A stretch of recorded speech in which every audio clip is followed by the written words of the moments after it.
నమస్తే మిత్రులారా! ఈరోజు చాలా ఆనందంగా ఉంది నాకు. మా బంధువులొచ్చారు ఈరోజు గోశాల విజిట్‌కి.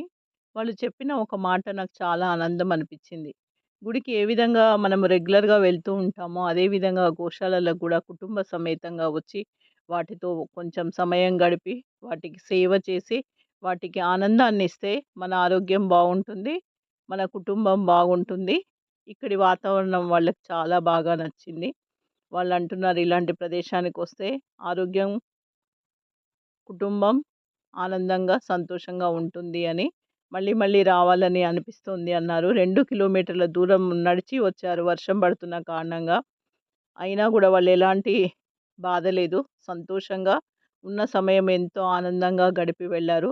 వెళ్తూ వాళ్ళు మన స్త్రీ శక్తి కేంద్రానికి గూడా వెళ్ళి అక్కడ గో ఉత్పత్తులను కొనుక్కొని వెళ్లారు. ఇలా కుటుంబాలన్నీ ఆలోచిస్తే గోవు తప్పకుండా బతుకుతుంది గదా ఫ్రెండ్స్. నిజం గదా! గోవు పైన ప్రేమ అందరికీ ఉంది. అందరికీ పెంచడం సాధ్యం గాదు. పెంచే వాళ్ళకి సహకరించడం గూడా ఒక గొప్ప సేవ. ఒక గొప్ప సహకారము. అది కుటుంబానికి గూడా ఎంతో మంచిని, ఆరోగ్యాన్ని, సంతోషాన్ని ఇస్తుంది. వాళ్ళు ఈరోజు చక్కగా స్త్రీ ఉత్పత్తుల కేంద్రాన్ని విజిట్ చేసి, వాళ్ళకి కావాల్సిన వస్తువులన్నీ తీసుకొని వెళ్లారు.